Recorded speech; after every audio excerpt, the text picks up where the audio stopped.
नमस्कार व्यूअर्स, मैं हूं अमीश देवगन और आप देख रहे हैं देश का लोकप्रिय डिबेट शो आर पार। क्या कोई व्यक्ति, कोई पार्टी या कोई परिवार कानून और संविधान से ऊपर हो सकता है? यह सवाल खड़ा हो गया है क्योंकि आज Rahul Gandhi national Herald case में एनफोर्समेंट डायरेक्टरेट यानी ईडी के सामने पेश हुए। लेकिन इस पेशी से पहले जमकर माहौल बनाया गया। कांग्रेस शासित राज्यों के मुख्यमंत्री, बड़े बड़े नेता और अलग अलग शहरों में कांग्रेस के कार्यकर्ता सड़क पर उतर गए। जमकर बवाल भी हुआ और कई लोग हिरासत में भी लिए गए। सवाल है कि क्या यह जांच एजेंसी पर दबाव बनाने की एक बड़ी कोशिश थी? क्योंकि कांग्रेस बार बार कह रही है कि सोनिया गांधी और राहुल गांधी ने कोई भ्रष्टाचार नहीं किया है, और अगर वाकई ये बात सही है, दूध का दूध और पानी का पानी हो जाना चाहिए। कानून को अपना काम करने देना चाहिए।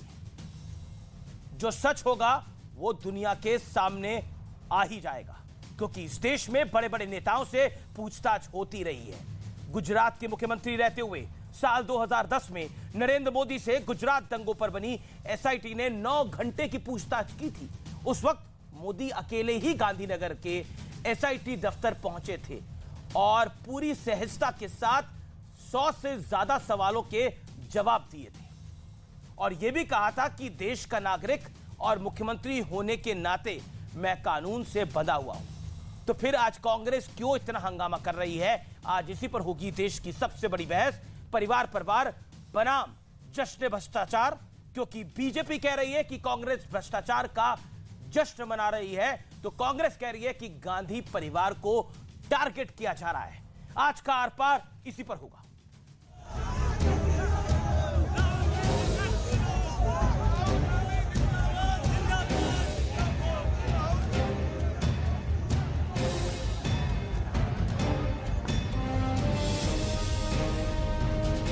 इन दो तस्वीरों के बुनियादी फर्क को देश के सामने रखना बहुत जरूरी है। लेकिन सबसे पहले आज का घटनाक्रम देख लीजिए। राहुल गांधी नेशनल हेराल्ड वाले भ्रष्टाचार के आरोप में आज ईडी के सामने पेश हुए।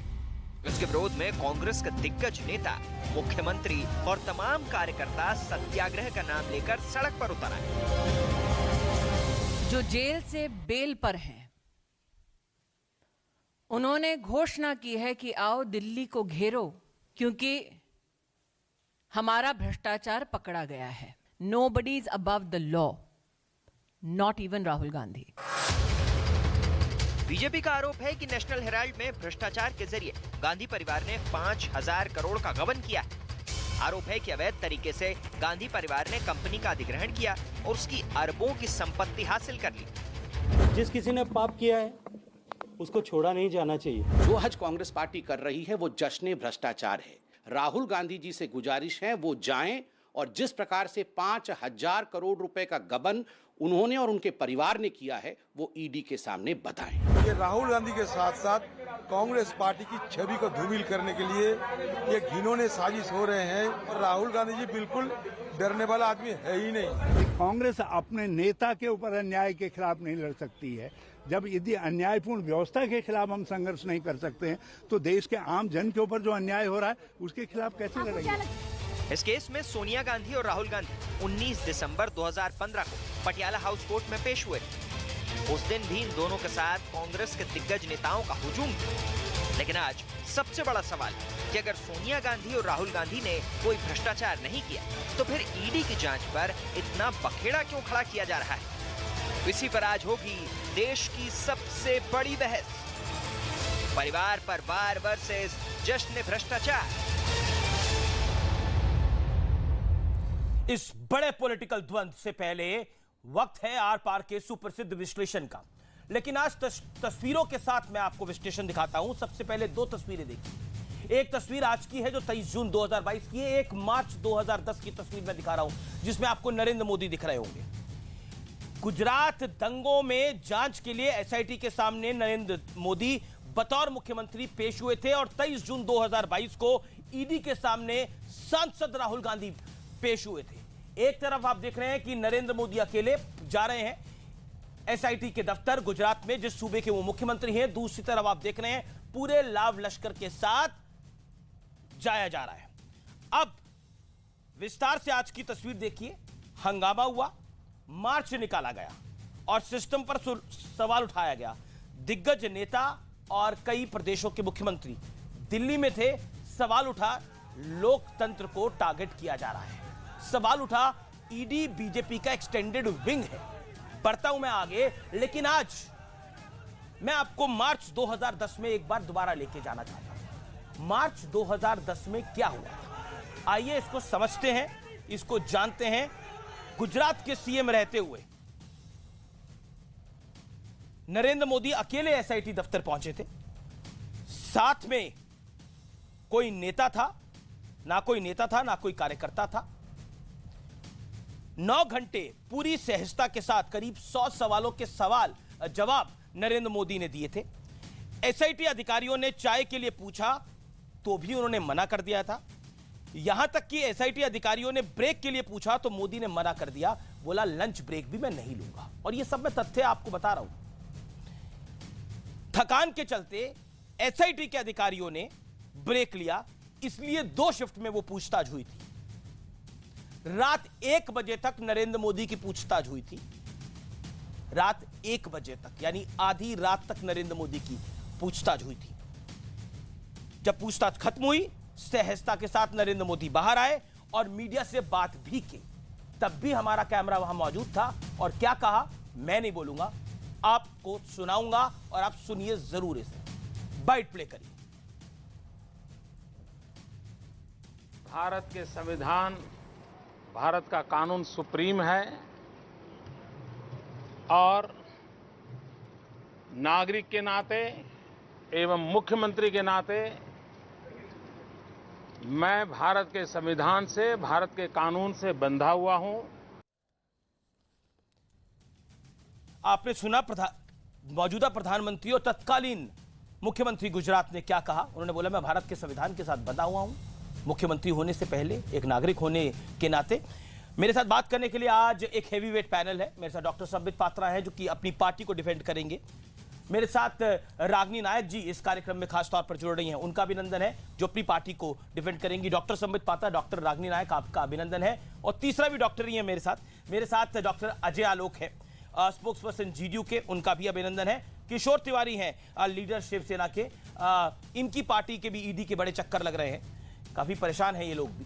तो सबकी परेशानी आज सुनी जाएगी और उम्मीद है कि संबित पात्रा और अजय आलोक बताएंगे कि वो क्यों परेशान करना चाह रहे हैं, इनकी मंशा क्या है। सबसे पहले रागिनी जी, शुरुआत आप ही से करते हैं। 1 मिनट आप ही के पास है।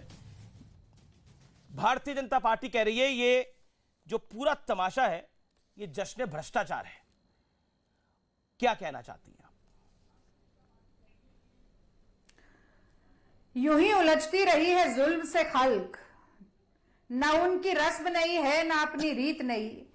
यूं ही खिलाए हैं हमने आग में फूल, ना उनकी हार नहीं है ना अपनी जीत नहीं।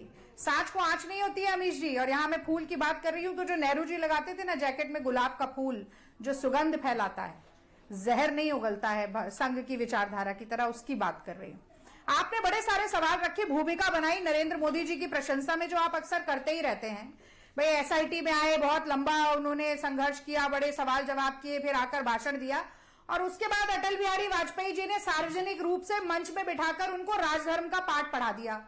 तो अब आप ये भारतीय जनता पार्टी के आप सब लोग जो हैं वो आपस में निर्धारित कर लें कि किस बात को ऊपर रखा जाए, किसको नीचे रखा जाए। बहरहाल मैं तो आज ये कहना चाहती हूँ कि मोदी जी के तानाशाही के खिलाफ, आपने बोला कि एक सेकंड रागिनी जी, क्योंकि आपने मुझे केंद्रित करके एक बात बोली, मैं आपको 30 सेकंड का मौका दे दूंगा। एक सेकंड रागिनी जी, अगर सड़क पर चल रहा है जी, तो इसमें आपको परेशानी क्यों हो रही है अमीश जी? बिल्कुल सड़क पर चलिए, जहां चलना चलिए ना। मैं तो होती है जब धारा 144 लगा देंगे आप, कांग्रेस के संघर्ष के साथियों को कांग्रेस के दफ्तर में इकट्ठा नहीं होने देंगे, शांतिपूर्ण तरीके से बैठकर सत्याग्रह नहीं करने देंगे और अपनी हेडलाइन में चलाएंगे जश्न भ्रष्टाचार उस पार्टी के लिए जो देश में आरटीआई लेकर आई, राइट टू इंफॉर्मेशन लेकर आई, जिसने भ्रष्टाचार पर सबसे बड़ा आघात किया। और संबित पात्रा जी से पहला सवाल नहीं पूछेंगे जिनकी पार्टी के अध्यक्ष बंगारू लक्ष्मण पैसा लेते हुए करप्शन में पकड़े गए थे। अडवाणी जी का नाम हवाला की डायरी में लिखा हुआ मिला था, किसी के घर में ईडी नहीं गई। येदुरप्पा जी के लिए तो खुद अमित शाह जी चाणक्य, तथाकथित चाणक्य जी ने कह दिया था कि ये सबसे बड़े भ्रष्टाचारी हैं। उनके घर तो ईडी का कोई सम्मान नहीं गया। और अगर कोर्ट में ये बार बार कहते हैं कि कोर्ट ने समन तो किया है, कोर्ट में मैटर चल रहा है, सब जुडिस है, अगर कोर्ट की कार्रवाई इतनी शक्तिशाली है रागिनी तो उसमें अपनी कठपुतली ईडी आपने 2 मिनट लगभग बोला। अब ईडी को इसीलिए जी आपने बोला। एक सेकंड रागिनी जी मेरा निवेदन स्वीकार करिए। राजनीति करते हैं। ठीक है रागिनी, आपको मेरी आवाज मिल रही है ना? हाँ, मेरी आवाज मिल रही है। आपने बोला कि अमीश जी आपने हमने लाइन चला रखी है, गूंज रही है अमीश जी, इसीलिए थोड़ा कम सुनाई दे रहा है। जी इसको मैं आवाज गूंज रही है, मैं इसको दुरुस्त कराता हूँ। आपने बोला कि एक ही लाइन चल रही है जस्टिस भ्रष्टाचार, लाइन चल रही है परिवार परवार बनाम जस्टिस भ्रष्टाचार। आपने बोला नरेंद्र मोदी की शान में कसीदे पड़े गए। आपने बोला कि ऐसा आपने पूरी भूमिका बनाई। बताइए मुझे, क्या नरेंद्र मोदी ने रात 1 बजे तक पूछताछ नहीं करवाई थी अपनी? क्या एसआईटी ने पूछताछ नहीं की थी? क्या वो बिना ब्रेक के पूछताछ नहीं हुई थी? ये सब तथ्य है। अगर इसमें कुछ गलत है तो बताइए आप मुझे। क्या नरेंद्र मोदी अकेले वहां नहीं पहुंचे थे? अगर इसमें कुछ गलत है तो प्लीज जानकारी दीजिए। मैं तस्वीरें साथ पे चला रहा हूं, नरेंद्र मोदी की 12 साल पुरानी बाइट भी चला रहा हूं जिसमें वो कह रहे हैं कि मैं मुख्यमंत्री हूं लेकिन संविधान से ऊपर मैं हो नहीं सकता। जी ठीक है, मैं आपको आगे मौका दूंगा। मैं ऑडियो आपका दुरुस्त करा रहा हूं। संबित पात्रा, मैं आपके पास आता हूं। नहीं, मैं इसका एक लाइन में जवाब दे दूं। दे दीजिए। एक लाइन में जवाब दे दूं। एक लाइन सुन लीजिए ना। जब नरेंद्र मोदी मुख्यमंत्री थे ना, तब संविधान से ऊपर थे। आज प्रधानमंत्री है तब भी संविधान से ऊपर नहीं है। कोई देश का नागरिक संविधान से ऊपर नहीं है। इसीलिए मैं कह रही हूं कि सड़क पर चलकर शांतिपूर्ण प्रदर्शन करने का अधिकार हर नागरिक को है। कांग्रेस पार्टी के हर पदाधिकारी को है, हर कार्यकर्ता को है, हर संघर्ष के साथी को है। बुलाया तो राहुल गांधी जी को था ना सिर्फ। ठीक है, राहुल गांधी ईडी के पास अभी भी जवाब दे रहे हैं, अकेले बैठकर दे रहे हैं, सुबह से लगातार दे रहे हैं। ये पूरी जी ने भी दिया, ये देश का पूरी ये जरूर देंगे। तो ये फौज के साथ गई थी। उसको आप प्रतिशोध की नजर से अगर हर काम को देखेंगे, अगर आप गड़े हुए एक मुद्दा जो 2015 में खत्म हो गया उसको फिर से निकालेंगे और ईडी की बात पर विश्वास कर ले पहले ही, जिसका मतलब आप कह रहे गड़े हुए मुर्दे नहीं उखाड़े जाएं, जांच को स्टे करा जाए। ठीक है, आपने अपनी रागिनी जी बात को रख लिया। संबित पात्रा, गड़े हुए मुर्दे उखाड़ने की क्या जरूरत थी? कांग्रेस के वर्कर का भी मॉरल राइट है कि वो जा सके। आप घबराए हुए हैं, डरे हुए हैं। अधीर रंजन चौधरी कह रहे हैं राहुल गांधी शेर हैं, डरते नहीं हैं। चलो मुबारक हो शेर साहब को। मगर अमीश जी, पहली बात तो है, जहां तक ये नेशनल हेराल्ड केस है, जान लीजिए ये case 3 layers of judicial system. Trial court में गई, ट्रायल कोर्ट ने अपना विषय और अपना मत रखा जो कि कांग्रेस के नेताओं के खिलाफ था। एक्यूज नंबर 1 सोनिया गांधी और एक्यूज नंबर 2 राहुल गांधी थे, दोनों के खिलाफ था। इस विषय को लेकर इनके दिग्गज नेता कपिल सिब्बल, अभिषेक मनु सिंघवी इत्यादि दिल्ली हाईकोर्ट में गए। दिल्ली हाईकोर्ट ने तो और भयंकर टिप्पणी कर दी। उन्होंने कहा प्राइमा फेसी ये तो क्रिमिनल इंटेंट लगता है, प्रथम दृष्टया लगता है कि कहीं ना कहीं एक घोर अपराध हो गया है। पूरी विवरण है इसमें, मैं पकड़ के लेके आया हूं दिल्ली हाईकोर्ट का वर्डिक्ट। इसके बाद इनकी मंडली जो है सुप्रीम कोर्ट में गई और सुप्रीम कोर्ट में गुहार लगाया कि इस केस को खारिज कर दिया जाए, उसे क्वैश कर दिया जाए, इस केस में कोई तथ्य नहीं है। सुप्रीम कोर्ट का भी मैं लेकर आया हूं। सुप्रीम कोर्ट ने बड़े स्पष्ट रूप में कहा नहीं, देश का कोई भी व्यक्ति संविधान से ऊपर नहीं है। आपको इस पूरे विषय में ट्रायल से गुजरना ही पड़ेगा। और सोनिया जी और राहुल जी का नाम एक्यूज नंबर 1 और एक्यूज नंबर 2 में सुप्रीम कोर्ट ने भी दर्ज किया है और कहा है कि पूरा ट्रायल प्रोसीड होगा। और उसके बाद इसमें लिखा गया है the supreme court said that the trial against them the criminal proceedings shall proceed, the prosecution shall proceed. तो ये तो सुप्रीम कोर्ट ने कहा है। क्या ये भारतीय जनता पार्टी ने कहा है? मेरे ईडी कहां से आ गई? जी मेरे दो सवाल है। अगर कांग्रेस अपने कार्यकर्ता, मैं बिल्कुल, आप रागिनी जी जवाब दिए, अगर कांग्रेस कार्यकर्ताओं के साथ अपने जाना चाहती थी तो बीजेपी की सरकार ने धारा 144 क्यों लगवा दी? ये कांग्रेस का आरोप है। आप घबरा गए कि कांग्रेस के लोग इकट्ठा होंगे, कांग्रेस की टीम आगे बढ़ेगी तो आप समस्या में आ जाएंगे। असल में डरे हो आप हुए हैं। ठीक है। अमीश भाई देखिए, कांग्रेस सुबह से बोल रही है हम सड़क पे आना चाहते हैं, मैं आज कहता हूं तथास्तु, आप सड़क पे आइए। जनता वैसे ही सड़क पे ले आई है और थोड़ा बहुत कसर बाकी है, वो भी पूरे सड़क पे आ जाइए। मैं भी कहता हूं पूरी तरह से सड़क पे जनता जनार्दन, हम तो वो छोटी छोटी चीज है, जनता जनार्दन, करोड़ों लोग आपके इस शो को देख रहे हैं। प्लीज कांग्रेस को सड़क पे ले आइए। आपको लगता है अगर हम उनको सड़क पे नहीं आने दे रहे हैं, आप इनको सड़क पे ले आइए, आपसे गुजारिश है। दूसरा कि हम डरे हुए हैं, तो मुझे समझ में नहीं आता, पहले डिसाइड कर लीजिए अमीश जी कौन डरा हुआ है।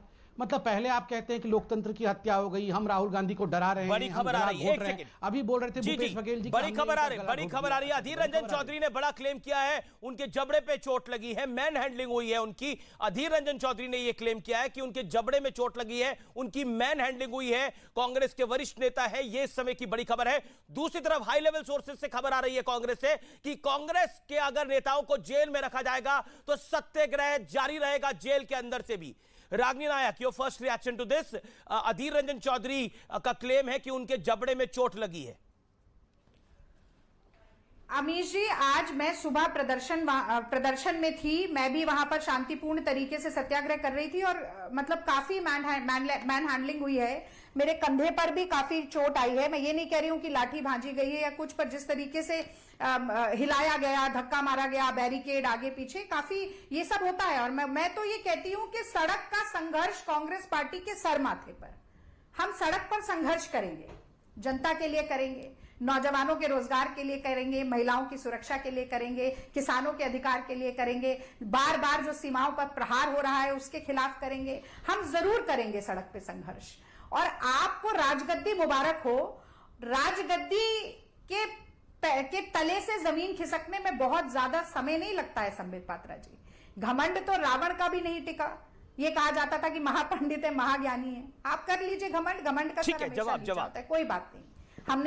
हम 60-65, एक मिनट, एक लाइन मुझे पूरी करने दीजिए। जी। आज ये आप कह रहे हैं परिवार और जश्न भ्रष्टाचार, सारी चीजें, मैं दो तथ्य रखना चाहती हूं। एक अखबार जो 1937 में शुरू हुआ जी, जो कि भारत के स्वाधीनता संग्राम का मुखपत्र था, उस मुखपत्र को बचाने के लिए 90 करोड़ का ऋण कांग्रेस पार्टी चुकाकर यंग इंडिया के जरिए उसे रिवाइव करना चाहती थी। आज वो अखबार चल रहा है, नवजीवन भी चल रहा है, नेशनल हेरल्ड भी चल रहा है। अगर हमने ये किया रागनी तो जी, क्या गलत किया? आपने मुझे बिल्कुल इसी पे सवाल है, इसी पे काउंटर सवाल है। आप जवाब देने दीजिए ना। जवाब तो दे रहा हूं आपको। 2.5 मिनट हो गए मैडम। एक सेकंड, आपकी बात पे आ रहा हूं मैं। नहीं रागनी जी, एक लाइन में बोलने दीजिए। अच्छा बोल लीजिए। यंग इंडिया का एक भी शेयर, एक भी पैसा, एक भी अचल संपत्ति किसी भी धारक के पास नहीं जा सकती, यानी कि शेयर होल्डर के पास जा ही नहीं सकती है। जब मनी ट्रांसफर नहीं हो सकती, प्रॉपर्टी ट्रांसफर नहीं हो सकती, तो कहां से ये गबन का आरोप आ गया? ये इनकी कल्पना के घोड़े हैं जो बहुत तेज दौड़ रहे हैं, इन पर लगाम लगा दीजिए वरना हाथ से ठीक है, आपकी बात को मान लिया। अब आपने मुझे बोला था कि आप मुझे एक लाइन बोलने दीजिए। ना क्योंकि एक सेकंड मैडम, अब मेरे को मजबूरी। ये क्यों आप जलेबी घुमा के जबरदस्ती का? ठीक है, आपने बोला ना, मैं बिल्कुल जलेबी नहीं घुमाऊंगा। आप एक सेकंड, ऑडियो पीसीआर, एक सेकंड, इत्मीनान से संबित आप जवाब दीजिएगा। लेकिन एक मेरा छोटा सा पॉइंट है, क्या मालिकाना हक भी खत्म हो जाएगा जो कंपनी अभी इसको ओन करती है? क्या मालिकाना हक खत्म हो जाएगा, ये आप ऑफिशियली कह रही हैं? Pointed answer on this Ragini ji. जो 2000 करोड़ की संपत्ति है, यंग इंडिया का, सुनिए ना, यंग इंडिया के जितने शेयर्स हैं, अगर वो लिक्विडेट भी हो जाते हैं, मैं बड़ी बात कह रही हूं, मैं मालिकाना हक की बात कर रहा हूं, तो जो इनकम है यंग इंडिया की, सुनिए, मालिकाना हक जो यंग, सुनिए ना, मालिकाना हक तो शेयर होल्डर्स का होगा। पर शेयर होल्डर ना प्रॉपर्टी ले सकते हैं, ना पैसा ले सकते हैं, ना वेतन। अरे जो मालिकाना हक तो उसी कंपनी के पास रहेगा ना जिसमें राहुल गांधी की 36% हिस्सेदारी है। अच्छा, मालिकाना हक तो उसी कंपनी के पास रहेगा ना जिसके पास 76% की हिस्सेदारी है। अब आप मुझे बताइए, 90 लाख का लोन लेकर, 90 करोड़ का लोन लेकर 2000 करोड़ की संपत्ति किसी के नाम हो जाए और वो कह रहा है कि नहीं देखिए हुआ कुछ नहीं है। रहेंगे, मुझे जवाब नहीं देने देंगे। मैं तो आपको जवाब देने दे रहा हूँ। जवाब तो लीजिए, सवाल का जवाब। जी, सवाल का जवाब लीजिए। अब जब ये इस अखबार की स्थापना हुई तो पंडित नेहरू समेत, सरदार पटेल समेत तमाम कांग्रेस के नेता उसमें शामिल थे। ठीक है, तो आज शेयर होल्डर आपको बना दें या संबित पात्रा को बना दें या उस भाजपा और संघ को बना दें? अरे सोनिया गांधी और राहुल गांधी है उसमें तो शेयर होल्डर कैसे बनाएंगे? बना ही नहीं सकते। सोनिया गांधी और राहुल गांधी शेयर होल्डर है, कैसे नहीं बना सकते? सोनिया गांधी और राहुल गांधी शेयर होल्डर है। अगर अगर कानून मैं आपको पढ़ के भी बताती हूँ, मैं आपको अरे आपको पढ़ने की जरूरत नहीं है, मैंने पूरा केस पढ़ा हुआ है पिछले 10 सालों के अंदर। संबित पात्रा जवाब देंगे। एक second hold on let Sambit Patra come in. Madam hold on let Sambit को Patra come in. Sambit reply. ध्यान से सुन रहा हूं, किसी के बीच में नहीं बोल रहा था। संबित जी। अमित जी, मैं आपको इस पूरे केस का तथ्य केवल 1 मिनट में बहुत जल्दी में सुनाता हूं। जलेबी क्या होती है और किस प्रकार से जलेबी गांधी परिवार ने बनाया और कोर्ट ने क्यों खारिज करने के विषय को ही खारिज कर दिया। देखिए, नंबर एक कंपनी थी AJL एसोसिएटेड जर्नल लिमिटेड, जो जवाहरलाल नेहरू के समय में 1937 में 5000 स्वतंत्रता संग्रामियों ने डोनेशन देकर बनाया था। ये कोई नेहरू जी की अपनी प्रॉपर्टी नहीं थी और इसने पूरे हिंदुस्तान के प्राइम प्रॉपर्टीज, दिल्ली में, लखनऊ में, इंदौर में, भोपाल में करोड़ों खरबों की प्रॉपर्टी इन्होंने इसमें 2000 करोड़ इख्तियार किया, इसको यहां पर जमा किया। उसके बाद 2008 में ये बंद हो गई, ये जो AJL थी, क्योंकि लॉस में चली गई थी। तो इन्होंने रागिनी शाह आपके बीच में नहीं बोले। रागिनी जी की आवाज को बंद करिए। ये बीच में चिल्ला करके, इनके समय कोई नहीं बोल रहा था, ये बोलने नहीं देंगे। आप इनकी आवाज को बंद करिए। रागिनी जी बिल्कुल चलेगा। इस प्रकार से बदतमीजी करने से मैं रिक्वेस्ट करूंगा अमीश जी से कि मैं इनके बीच में नहीं बोलता हूं, ये दूसरे के बीच में ना बोले। ये दूसरों के बीच में बोलना, इंटरफेयर करना बदतमीजी है, ये उचित नहीं है। बारी से बोलिए, मैं पहले इनकी आवाज जो नहीं बोले अभी तक। ये लोग संबित पहले आप बोल लीजिए। नहीं है तो ये चिल्लाना और संबित एक सेकंड, रागिनी आपने बोला, अपनी बात को रखा अच्छे से। धन्यवाद। संबित जी बोलिए आप। हाँ, अब आराम से सुन लीजिए। देखिए अमीश जी, एक AJL की कंपनी जो 2008 में बंद हो जाती है, तो उस समय मोतीलाल वोहरा जी AJL के चेयरमैन थे। मोतीलाल वोहरा जी, तो मोतीलाल वोहरा जी जाके कांग्रेस पार्टी के ट्रेजरर मोतीलाल वोहरा जी से कहते हैं कि मोतीलाल वोहरा जी, आप 90 करोड़ रुपए AJL को दे दीजिए। तो कांग्रेस के ट्रेजरर मोतीलाल वोहरा जी सोनिया गांधी प्रेसिडेंट से बोलती है कि अच्छा मैडम, मैं 90 करोड़ दे दूं। तो मैडम बोलते हैं हाँ, आप AJL को 90 करोड़ दे दीजिए, जबकि सोनिया गांधी भी वहां पर थी। आप देखिए, मोतीलाल वोहरा ट्रेजरर कांग्रेस देते हैं 90 करोड़ रुपए, किसको? मोतीलाल वोहरा चेयरमैन AJL के। उसके बाद सोनिया गांधी, राहुल गांधी और मोतीलाल वोहरा एक कंपनी बनाते हैं जिसका नाम है यंग इंडिया। ये यंग इंडिया में 76% शेयर गांधी फैमिली की और मोतीलाल वोहरा जी की 12% की, ऑस्कर फर्नांडिस की 12% की शेयर होती है। फिर सोनिया गांधी मोतीलाल वोहरा जो यंग इंडिया में थे, उनको बुला के बोलते हैं, सुनो मोतीलाल जी, आप जरा जाके AJL के मोतीलाल को बोलो कि ये जो 90 करोड़ था, इसका जो लोन है ये यंग इंडिया को दे दे, बदले में 2000 करोड़ की प्रॉपर्टी हम ले लेंगे। तो दोनों मोतीलाल वोहरा जी मिलाकर के 50 लाख देते हैं AJL को। 90 करोड़ के लोन के एवज में 2000 करोड़ की प्रॉपर्टी पूरा का पूरा यंग इंडिया का हो जाता है। और बाद में जो मोतीलाल वोहरा कांग्रेस के ट्रेजरर थे, वो ये 90 करोड़ भी माफ कर देते हैं कि ना मोतीलाल वोहरा जी जो चेयरमैन हैं AJL के, आपको ये 90 करोड़ देने की आवश्यकता नहीं है, हमने माफ कर दिया। ठीक है, अब रागिनी, जलेबी क्या होती है, किसने भ्रष्टाचार का जलेबी किया है? एक सेकंड मैं एंड कर रहा हूं। शेयर होल्डर के बारे में बात हुई। आप जानते हैं, जब ये कंपनी 2008 में बंद होकर यंग इंडिया के पास में 2010 में गई थी, उस समय 1056 इसके शेयर होल्डर्स थे, 1056 शेयर होल्डर्स थे, जिसमें मार्कंडे काटजू भी एक थे, जस्टिस काटजू, और शांति भूषण जी भी एक थे। दोनों ने लिखित में कंप्लेन दिया है कि शेयर होल्डर से बिना पूछे शेयर ट्रांसफरिंग किया गया है। 99% शेयर बिना शेयर होल्डर से पूछे यंग इंडिया को दे दिया गया है। जस्टिस काटजू ने कंप्लेन दिया है। भ्रष्टाचार नहीं तो क्या है? ठीक है रागिनी, देखिए 50 लाख का लोन लेकर 2000 करोड़ की प्रॉपर्टी हड़पने की बात है। क्या आपको लगता नहीं है कि ये ऐसे ये डील अगर किसी को मिलेगी तो मतलब 50 लाख का लोन दीजिए और 2000 करोड़ की प्रॉपर्टी ले लीजिए? जवाब इसका अमीश बहुत ही साधारण और सरल बात है जी। मालिकाना हक तब मिलता है जब आप कुछ पैसा निकाल सके, लिक्विडेट कर सके, उसके बाद आपको पैसा मिल जाए, या कोई प्रॉपर्टी आपके नाम पर ट्रांसफर हो सके। आपसे मेरा मतलब है इंडिविजुअल्स, उससे मेरा मतलब है शेयर होल्डर या धारक। नॉट फॉर प्रॉफिट कंपनी का मतलब यह होता है, सेक्शन 25 ऑफ कंपनीज एक्ट में बनाई गई कंपनी जो होती है, उसका कोई भी शेयर 1 रुपए का वेतन नहीं ले सकता, शेयर होल्डर 1 रुपया नहीं ले सकता, कोई प्रॉपर्टी ट्रांसफर नहीं हो सकती। जी जी। अगर वो कंपनी खत्म हो जाती है, लिक्विडेट हो जाती है, तो जो भी पैसा, सुन लीजिए, जो भी पैसा इनकम जो होगी वो एक और नॉट फॉर प्रॉफिट कंपनी बनानी पड़ेगी, उसको दिया जाएगा। तो आप गांधी परिवार के ऊपर कैसे आरोप लगा सकते हैं कि वो पैसा ले रहे हैं? और मैं कोर्ट की भी एक लाइन पढ़ के सुना दूं। दिल्ली हाई कोर्ट ने साफ शब्दों में कहा कि हम इस केस की मेरिट में नहीं जा रहे हैं। हम ये नहीं निर्धारित कर रहे हैं कि चीटिंग है या क्रिमिनल मिसअप्रोप्रिएशन है या मनी लॉन्ड्रिंग है। क्या कहा सुन लीजिए, without casting any reflection on the merits of this case and while leaving the larger questions raised in these petitions open, जी questions को open ended छोड़ा है, मेरिट को डिस्कस नहीं किया। मुझे ब्रेक के लिए रुकना पड़ेगा, मैं ब्रेक ले रहा हूं। आप देख रहे हैं यार पार। अजय आलोक और किशोर तिवारी, मैं माफी चाहता हूं, मैं ब्रेक के बाद सीधा आपके पास आऊंगा, आप देखते रहिए यार पार।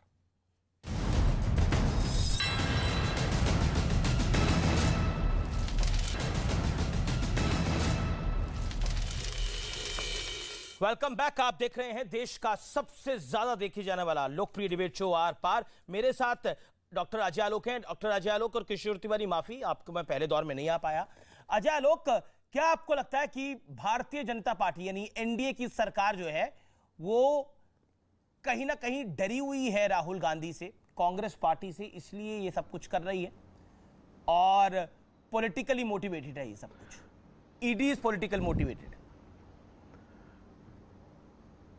अब अमीश, देश को तो ऐसा लग रहा है पिछले 1 साल से जिस तरह ये लोग ईडी सीबीआई कर रहे हैं कि ईडी ना हो गया, बिच्छू हो गया।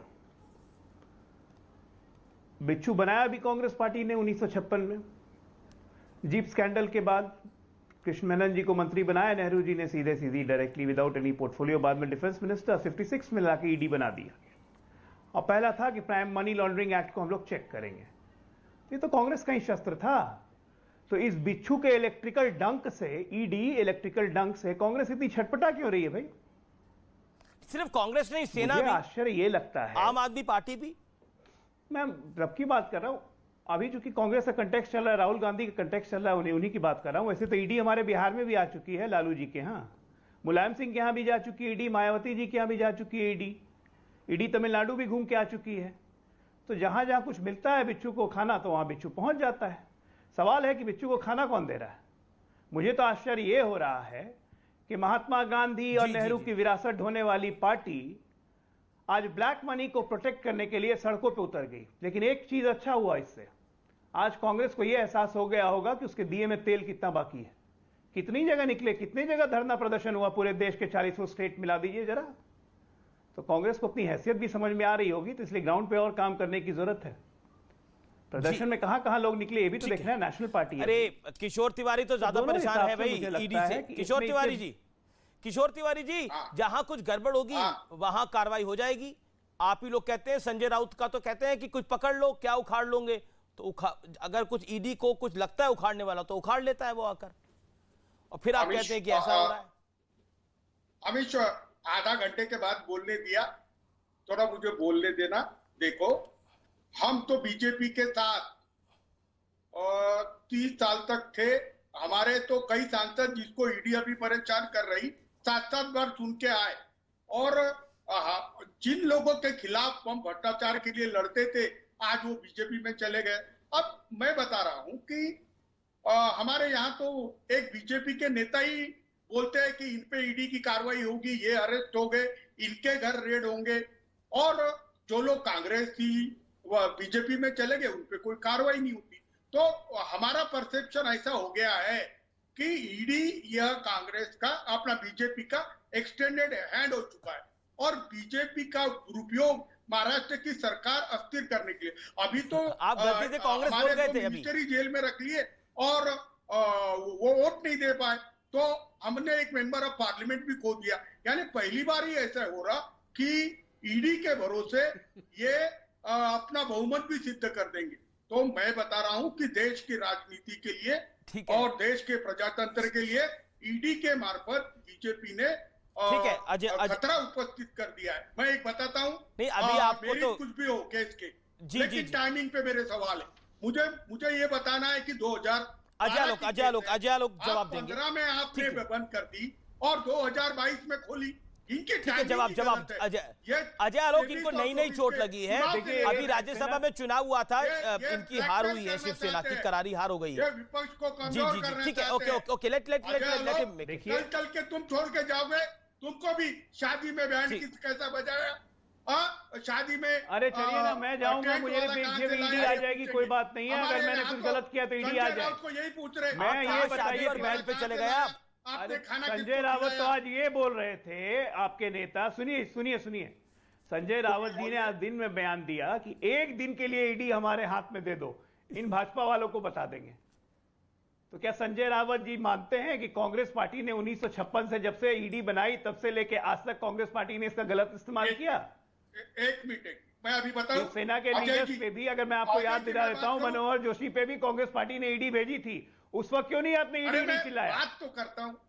पर ये किशोर जब ये बड़ा इंटरेस्टिंग बयान है, ये बड़ा इंटरेस्टिंग बयान है, बड़ा ऑब्जेक्शनेबल बयान है। एक सेकंड, बड़े कंफर्टेबल थे, ऐसा काम क्यों करते हैं कि ईडी आपके पीछे आए? डॉक्टर अजय लोग, मैं भाई ऐसा काम ही क्यों करना है किशोर जी कि ईडी पीछे आए? तो एनडीए दुरुपयोग करेगा। अरे ऐसा काम क्यों करना है कि ईडी पीछे आए? अरे भैया ऐसा काम ही क्यों करते हो कि ईडी पीछे आए? ऐसा काम ही मत करो। क्या जरूरत है एक पॉलिटिशियन को कंपनी में डायरेक्टर बनने की, वो भी 3 कंपनीज में डायरेक्टर बनने की? क्या जरूरत है पॉलिटिशियन को होटल ओन करने की, शुगर मिल ओन करने की? कोई जरूरत है? उनका एक फ्लैट है वो भी जब्त कर लिया। अरे क्या भैया, अरे संबित पात्रा, ये बड़ा गलत है। देखिए, आपने जैसी जब्त की बात करी, जूम ने आपको भी जब्त कर लिया, मतलब ब्लैकआउट कर दिया। लेकिन ये बड़ी गलत बात है संबित पात्रा, उनके पास एक ही फ्लैट था, वो भी आप लोगों ने जब्त कर लिया। एक सेकेंड किशोर तिवारी, आपकी समस्या को मैं लेके जा रहा हूं सरकार तक, अब तसल्ली रखिए ना। एक ही फ्लैट था, आप लोगों ने वो भी जब्त कर लिया। एक दिन के लिए संजय राउत कह रहे हैं कि ईडी दे दीजिए। पुलिस तो है इनके हाथ में, पुलिस से तो करवा रहे हैं जो करवाना चाहिए। लेकिन पुलिस तो है आपके हाथ में, पुलिस से तो करवाते रहते हैं आप आए दिन कुछ ना कुछ। अरे हम तो आप पुलिस से कुछ करवाते रहे। एक सेकेंड, अब देखिए संबित पात्रा, एक ही फ्लैट था वो भी जब्त कर दिया, रहेंगे कहां वो लोग? इसकी चिंता कौन करेगा? अरे पत्रकार है, जो एक ही फ्लैट में ये तीनों अभी शांत हो जाएं। अरे किशोर तिवारी जी, मिडिल क्लास है, मकान घर तो घर होता है, मिडिल क्लास हो या कोई भी क्लास हो। लेकिन मेरा देखिए किशोर तिवारी जी, किशोर जी, अब ये एक बार शांत हो जाएगा। किशोर जी एक सेकंड शांत, ऑडियो डाउन करिए किशोर तिवारी जी का। संबित पात्रा आप अपनी बात अभी तो बोला भी नहीं है, रुको ना। देखिए अमीश जी, ये तो संजय राउत जी तो कहते थे ठोक दिया। मुझे लगता है आज शिवसेना के बारे में डिस्कशन करके ये कांग्रेस को आज हमें खुला नहीं छोड़ना है। आज कांग्रेस जिस प्रकार से फंसी है, आज इस विषय में हमें डिस्कशन करना है। आज किशोर तिवारी जी को, वो थोड़े नॉटी जरूर हैं, मगर आज उनके नॉटीनेस को माफ है, उनके नॉटीनेस को आज मैं माफ करता हूं। आज मैं राहुल गांधी पकड़ के रखता हूं। देखिए पहली बात है, क्या यह हकीकत नहीं है अमीश जी कि सोनिया जी और राहुल जी बेल पे बाहर हैं? दोनों बेल पे बाहर हैं। क्या भारतीय जनता पार्टी ने अपने दफ्तर से बेल दिया? ये पूरा केस कोर्ट में गया था, पटियाला कोर्ट ने बेल दिया है कि नहीं दिया है? अगर इस केस में कोई मेरिट नहीं होता, इस केस में कुछ भी नहीं होता, तो कोर्ट इस केस को रिजेक्ट करके बेल तक विषय जाता ही नहीं। दूसरा, आज मुझे इस बात का दुख है कि इनके बड़े नेता प्रमोद तिवारी जी ने नरेंद्र मोदी जी को, अमित शाह जी को और भारत की जनता को काला अंग्रेज कहा है कि ये जो हम काला अंग्रेज हैं, हम काले अंग्रेज के खिलाफ लड़ेंगे। अमित जी, हम काले अंग्रेज हैं? मतलब सोनिया जी, एंटोनियो माइनो इटली से आए तो वो उनका रंग अलग, और उनके रंग और हमारे रंग के बीच में आज मतभेद होगा कि हम काले अंग्रेज हैं? ये जिस प्रकार का नस्ल भेदी टिप्पणी है, मैं इस पर घोर आपत्ति जताता हूं और इस पर राहुल गांधी को माफी मांगनी चाहिए। देखिए राहुल गांधी जी, गोरे रंग पे ना इतना गुमान कर।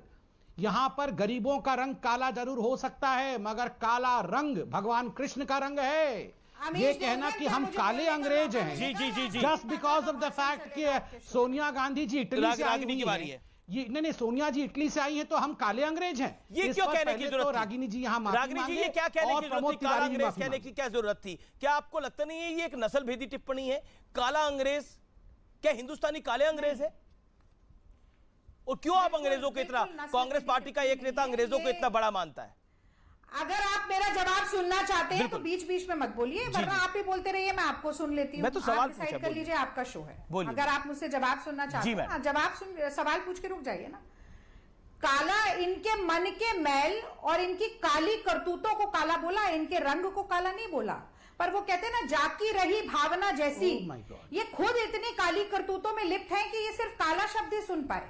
और अंग्रेज क्यों कहा इनको? इसलिए क्योंकि अंग्रेज करते थे डिवाइड एंड रूल, तोड़ो और राज करो। और उसी नीति को आज ये देश में चला रहे हैं। मुसलमान को हिंदू से लड़ाओ, भाई भाई को लड़ाओ, धर्म के नाम पे, जाति के नाम पे, भेष के नाम पे, क्षेत्र के नाम पे लड़ाते रहो। इसीलिए ये देश के सबसे बड़े टुकड़े टुकड़े गैंग है, इसीलिए इनको काला अंग्रेज बोला। वो नस्ल से उसका कोई लेना देना नहीं। फिर से कहती हूं, इनके मन का मैल और काली करतूतें, उससे लेना देना है। अब दो बातें, एक सवाल का मेरा भी जवाब दें। 2015 में जब ये केस बंद हुआ, तब जो एनफोर्समेंट डायरेक्टर थे राजन एस, उनको मोदी जी ने तुरंत हटा दिया।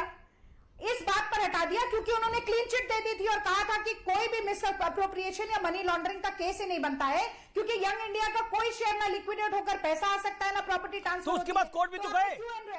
एनफोर्समेंट डायरेक्टर को हटा दिया। एक मिनट अमीश जी, एक लाइन और बोलूंगी। एक अजय आलोक जी की बात पर छोटी सी टिप्पणी। वो तो इलेक्ट्रिकल डंक कह रहे हैं।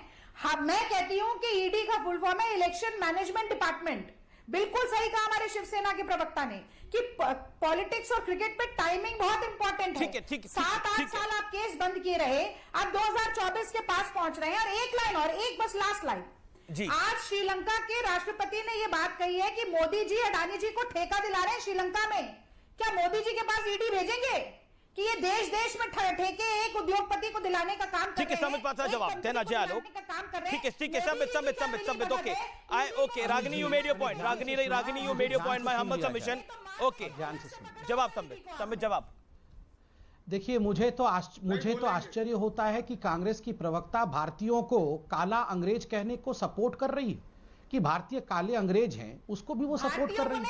दूसरा विषय है, इन्होंने कहा 2015 में अमीश जी एक सेकंड जरा, मैं चिल्ला नहीं रहा था। आपने बोला रागिनी, आपने बोला जवाब। इतना मैं राहुल गांधी नहीं हूं, ये सब समझाते रहिएगा राहुल गांधी को। अब जरा शांति से सुन लीजिए। तो जनता जनार्दन, भारतीय तो मुझे जनता जनार्दन। एक मिनट अमीश जी, मैं बीच में नहीं बोला था। रागिनी, आपको आश्चर्य होता है, मुझे आश्चर्य होता है रागिनी जी, पढ़े लिखे लोग भी। अमीश जी, मैं शांत बैठा हूं, मैंने बिल्कुल नहीं चिल्लाया, क्योंकि ये अब घिर गई हैं, फैक्ट्स नहीं है तो ये चिल्लाएंगी, बोलने नहीं देंगे। और सुन लीजिए, देखिए अमीश भाई, अभी भी ये काला अंग्रेज को सपोर्ट कर रही है, मुझे इस बात पे दुख है। मगर दूसरा विषय, इन्होंने अभी कहा कि 2015 में ये केस बंद हो गया था। किसने कहा ये केस बंद हो गया था? 2016 का ये आर्टिकल है इंडियन एक्सप्रेस का। सुप्रीम कोर्ट ने, ये गए थे केस को बंद कराने के लिए सुप्रीम कोर्ट ने क्या कहा? बिल्कुल बंद नहीं होगा। जो क्रिमिनल प्रोसिक्यूशन कांग्रेस पार्टी के एक्यूज नंबर 1 सोनिया गांधी और एक्यूज नंबर 2 राहुल गांधी के खिलाफ चल रहा है, यही नाम है दोनों का, एक्यूज नंबर 1 और एक्यूज नंबर 2। मैं अपने मन से नहीं बोल रहा है, तो इन दोनों के खिलाफ ये केस चलता रहेगा और इस केस को एक लॉजिकल कंक्लूजन तक पहुंचाना है। तो ये गांधी परिवार जो है, ये सुप्रीम कोर्ट से भी बड़ी है, अपने मन से केस को बंद करके बैठ गए। ठीक है, और मैंने आपको समझाया कि इसमें ईडी की एंट्री क्यों हुई है। इसमें ईडी की एंट्री हुई है क्योंकि राहुल गांधी जी ने अपने इनकम टैक्स के प्रेजेंटेशन में वो डायरेक्टर थे यंग इंडिया को, इस विषय को छुपाया। क्यों छुपाया? ओके 30 सेकंड में रागिनी नायक, 30 सेकंड में, देन अजय आलोक, डॉक्टर अजय आलोक। बिल्कुल जल्दी। देखिए, यंग इंडिया का बही खाता जो है, उसे इनकम टैक्स भी जांच चुका है, रजिस्ट्रार ऑफ कंपनी भी जांच चुके हैं। जो आरोप आज भाजपा प्रवक्ता लगा रहे हैं वो सुब्रमण्यम स्वामी ने लगाया, कहा कि कांग्रेस पार्टी कैसे ऋण उतार देगी 90 करोड़ का। चुनाव आयोग ने 2012 नवंबर में लिखित रूप में दिया कि इसमें कोई भी आपराधिक काम नहीं है, एक राजनीतिक दल ऋण उतारना चाहे तो उतार सकता है। और फिर जैसा मैंने आपको बताया कि ना पैसा ले सकते हैं ना प्रॉपर्टी ले सकते हैं। एनफोर्समेंट डायरेक्टर को हटा दिया था क्योंकि एनफोर्समेंट डायरेक्टर पर आप सुप्रीम कोर्ट तो गए थे रागिनी, और मिसिंग द पॉइंट, आप सुप्रीम कोर्ट गए थे, सुप्रीम कोर्ट ने मना करा था केस के लिए, हाई कोर्ट ने बोला था प्राइमा फेसाई इसमें गड़बड़ दिख रही है। Okay, let me get Ajay Alok, ठीक है, ओके, संबित एक second, Ajay Alok wants to reply, Sambit hold on. Okay Ragini, you made your point. Interesting बात यह है कि 2015 में जब पहली बार 2016 में जब सुप्रीम कोर्ट में मामला आया था तो शिवसेना भी कह रही थी कि ईडी सही कर रही है, गांधी परिवार ने गड़बड़ करी है, लेकिन आज शिवसेना दूसरी साइड है तो शिवसेना को दूसरा लग रहा है। Ajay Alok on screen, Ajay Alok, Ragini ji, my humble submission, Ragini ji, Ajay Alok. देखिए अमीश जी, आपके दर्शकों को यह पता होना चाहिए कि पॉलिटिकल पार्टी का पैसा डोनेशन से आता है, जो जनता का डोनेशन होता है। जो अलग अलग इंडस्ट्रियल हाउस और जनता, हमारे जैसा जनता भी दान करते हैं, जिनको पॉलिटिकल ये काले अंग्रेज पर आप क्या कहना चाहते हैं? पॉलिटिकल पार्टी को कोई अधिकार नहीं है। मैं वही कह रहा हूं कि पॉलिटिकल पार्टी को पहली बात संविधान के अनुसार अधिकार नहीं है इलेक्टोरल रिप्रेजेंटेशन एक्ट के तहत कि किसी भी कंपनी का लोन चुकता करे, पहली बात।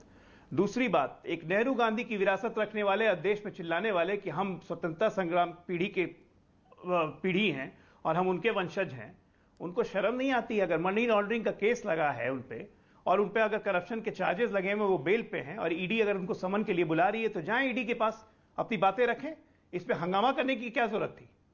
ये पॉलिटिकल स्टंट बना कौन रहा है? इसलिए मैंने कहा कि ईडी नहीं, बिच्छू बना दिया, बिच्छू का डंक लगा इनको। इस देश में उनके ऊपर इंक्वायरी हो जाए, ये बात ये बर्दाश्त ही नहीं कर सक रहे हैं। समय बदल गया है, इनको अपने आप को बदलना होगा। वो जमाना नहीं रहा कि आए हाथ हिलाया चले गए, जीत गए चुनाव। अभी तो यहां से भागे अमेठी से, वायनाड से भी भागना पड़ जाएगा। ये दशा दिशा रही, क्योंकि देश बदल चुका है। अगर आप पे जांच एजेंसी लगी है, वो कॉन्स्टिट्यूशनल बॉडी है, ठीक है, पॉलिटिकल वेंडेटा है, मान ली आपकी बात, तो जाइए उस वेंडेटा को फेस कीजिए ना, क्लीन चिट लेके आइए, देश के सामने आइए कि देखिए हम क्लीन होके निकले हैं। रागिनी नायक कुछ कहना चाहते हैं? पहले ही रोना गाना शुरू कर दे रहे हैं। रागिनी जी 30 सेकंड, देन किशोर तिवारी। इलेक्शन डिपार्टमेंट है तो ये है तो वो है, फेस कीजिए उसको। पहली बात, डॉक्टर अजय आलोक, सबसे पहली बात, राहुल गांधी फेस कर रहे हैं, ईडी के दफ्तर में कर रहे हैं, सुबह से कर रहे हैं, अभी भी कर रहे हैं। कौन डर रहा है? आप लोग क्यों उछल रहे हैं? मोदी जी है कि राहुल गांधी खड़े? तो आप लोग क्यों उछल रहे हैं? डरेगा कौन? उछल क्यों रहे हैं? डॉक्टर अजय, कोई तुगलक रोड थाने पहुंच जा रहा है, कोई फतेहपुर बेड़ी थाने पहुंच जा रहा है, दो मुख्यमंत्री आ जा रहे हैं। क्यों देश में नाटक करने का क्या जरूरत है? आज तक सुना है कि देश के मुख्यमंत्री आके धरना में पार्टिसिपेट कर रहे हैं, उसको प्रिवेंटरी अरेस्ट देनी पड़ रही है। मजाक बना दिया आपने अपनी पार्टी का। रागिनी आपने 30 सेकंड दिए, क्या मुझे मिल सकते हैं? बिल्कुल 30 सेकंड। तो राहुल गांधी अभी भी फेस कर रहे हैं, ईडी को फेस करेंगे। डर अगर किसी को लगता है तो मोदी जी को लगता है। वो चाहते हैं कि कोई महंगाई पर सवाल पूछने वाला ना हो, गरीबी पर सवाल पूछने वाला ना हो, बेरोजगारी पर सवाल पूछने वाला हो, पर अब पूछेंगे। और केवल राहुल गांधी एक नेता है जो सार्वजनिक रूप से खड़े होकर कहते हैं कि भारत माँ का एक पैसा नहीं लिया मैंने, और कोई बोल के दिखाए अडानी के आगे बिके हुए लोग क्या बोलेंगे? और दूसरी बात, एक मिनट, दूसरी बात, आप जो बार बार बिच्छू कर रहे हैं ना, असल में आप लोगों को जहर के आगे कुछ दिखाई नहीं देता है। ठीक है अजय लोग, ठीक है, मैंने 30 सेकंड दिए थे, ये 30 सेकंड। अरे बिच्छू बनाने का काम आप ही का है ना, इसको बिच्छू बना के आप ही लोगों ने रखा हुआ है। रागिनी कंपनी बनाई, लोन दिया, लोन देने के बाद 2000 करोड़ की संपत्ति का मालिकाना हक ले लिया, और आपके लिए कुछ बात ही नहीं हुई है। कमाल की बात है, 50 लाख दो, 2000 करोड़ की संपत्ति ले लो। ये तो ऐसा गेम प्लान है, देश को मिल जाना चाहिए ये तो। ओके, ना ठीक है, आप बिल्कुल, आप 1.5 मिनट बोलिए रागिनी जी, 1.5 मिनट बोलिए, अब आपका समय हुआ है। ओके किशोर तिवारी 1-2 का 4 हमने सुना था, 1-2 का 4 हमने सुना था। आप तो महाराष्ट्र से आते हैं, 1-2 का 4 हमने सुना था, लेकिन ये क्या हो रहा है जिसमें 50 लाख का लोन दो और 2000 करोड़ की कंपनी ले लो? क्या आपको लगता नहीं है 2016 में जो आपके नेता कहते थे सही जांच हो रही है, जो चोरी करेगा वो पकड़ा जाएगा? आपके नेता संजय राउत कहते थे ये बात। बोलिए अब आपका क्या स्टैंड है? It is good, it is bad? देखो, ये हमने 19 से इनसे नाता तोड़ा, उसके बाद हमें साक्षात्कार हुआ कि ये लोगों की नीयत खराब है।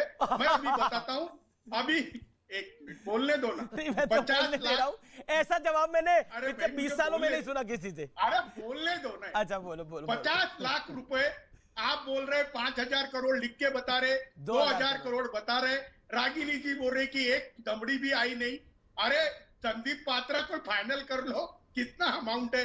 अरे झूठ भी बोलने की हद होती है। आप है ना, चुनाव हारने जा रहे, और 24 का चुनाव हारने जा रहे, 23 का सेमी फाइनल। अभी तो राज्यसभा आप हारे हैं, ईडी का सहारा ले लिया। अभी तो राज्यसभा आप हारे हैं। महाराष्ट्र में जमने वाला नहीं है। पात्रा, हम तो ईडी को देख लेंगे। संबित पात्रा, हम तो ईडी को देख लेंगे। ठीक है, आप ईडी को देख रहे हैं।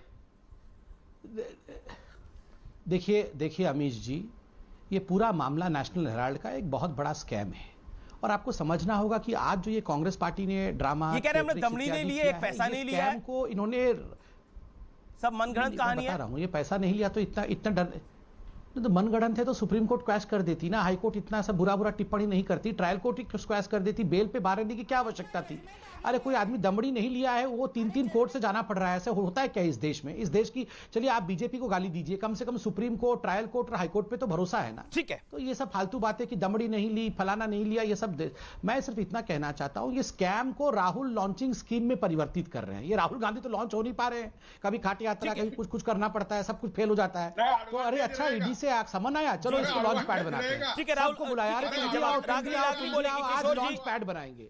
ये राहुल गांधी का लॉन्च पैड फिर से तैयार हुआ है। राहुल गांधी कांग्रेस की स्थिति हम सबको पता है। 5 किशोर तिवारी चाहे कितना भी प्रयास करें। अच्छा ठीक है, फाइनल वर्ड मेरे साथ मुख्तार अब्बास नकवी जुड़ने वाले हैं। रागिनी नायक, कांग्रेस की हालात हम सबको पता है, 5 राज्यों में चुनाव हुआ, कांग्रेस को ज्यादा मतलब हार ही अधिकतर जगह पे देखने को मिली, सभी जगह हार देखने को मिली। क्या कांग्रेस पार्टी इसको राहुल गांधी का लॉन्च पैड मान रही है?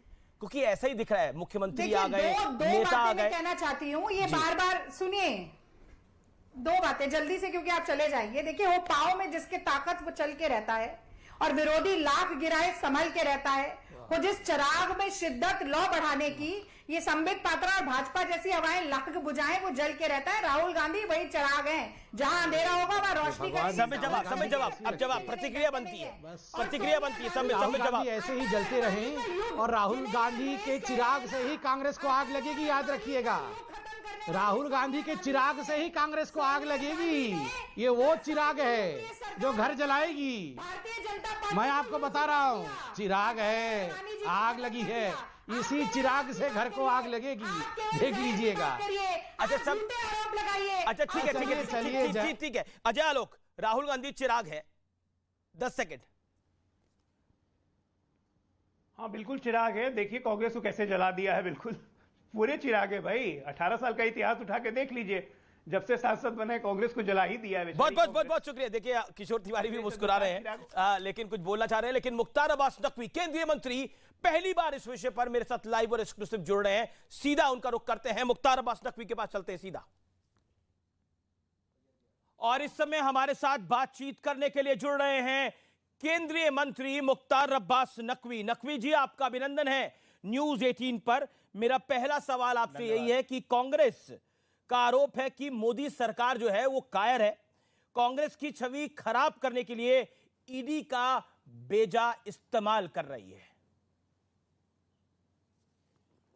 देखिए, चोट करप्शन पे हो रही है, चीख कांग्रेस की निकल रही है, तो इससे आप अमित जी आसानी से अंदाजा लगा सकते हैं कि करप्शन और कांग्रेस का कितना गहरा कनेक्शन है, कितना गहरा याराना है।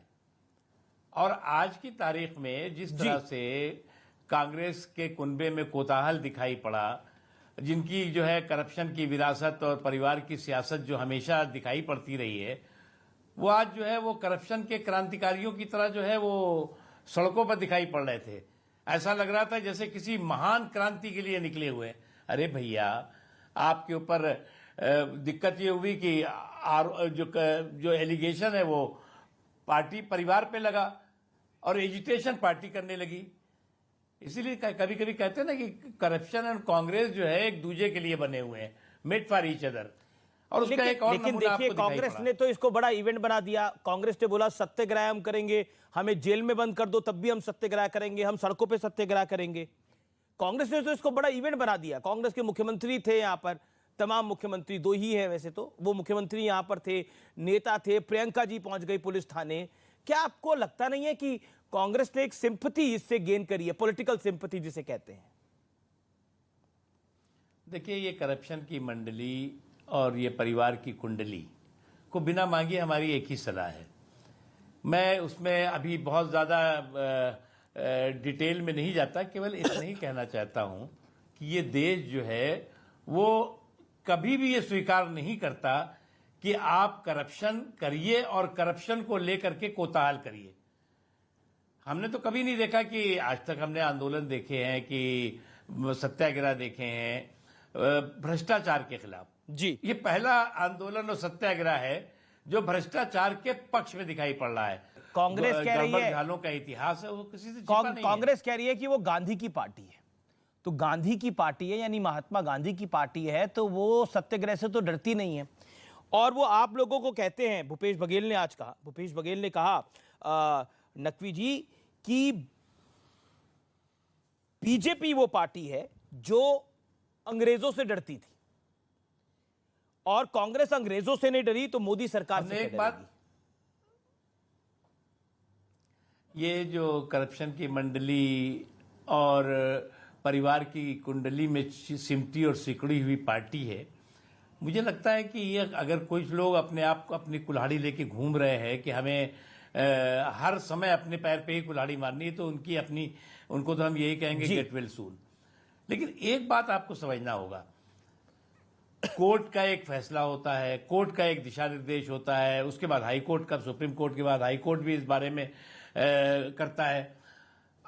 आपको क्या चीज छिपाने लायक है, मैं उसके डिटेल में नहीं जाता। डिटेल तो उन्हें जो ईडी पूछताछ करेगी, जो कोर्ट में देगी, वो सामने आएगा, वो नहीं चलेगा। देखिए नकवी जी, क्योंकि आप बोलते बहुत अच्छा है, तो इत्तेफाक तो नहीं हो सकता कि आम आदमी पार्टी भी करप्ट हो रही है, शिवसेना भी करप्ट हो रही है, और तमाम पॉलिटिकल पार्टीज ये आरोप लगा रही है कि एनफोर्समेंट डायरेक्टरेट यानी ईडी बीजेपी का एक्सटेंडेड विंग बन गया है, मोदी सरकार का और अमित शाह का टूल बन गया। अच्छा, आप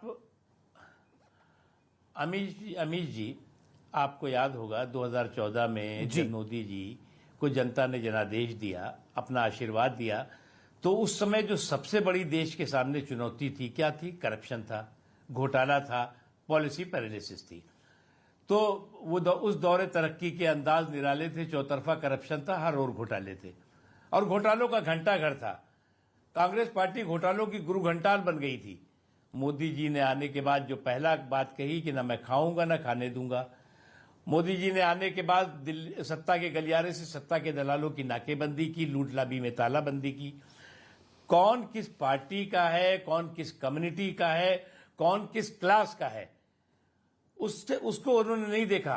करप्शन पर जीरो टॉलरेंस हुआ। एक आज सुबह से मैं कांग्रेस नेताओं की बयान सुन रहा हूं, अशोक गहलोत ने भी बोला कि नरेंद्र मोदी को, मोदी की सरकार को, अमित शाह को, बीजेपी के तमाम नेताओं को देश माफ नहीं करेगा आने वाले भविष्य के अंदर। क्या कहना चाहते हैं आप इस पे? ये तमाम नेता सुबह से कह रहे हैं, क्या आपको लगता है कि आपने अपना भविष्य खराब कर दिया है ऐसा काम करके?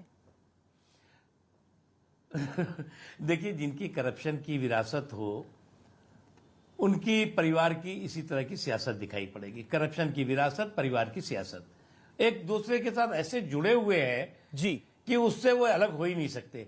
उनको ये लगता है कि ये जो पूरे के पूरे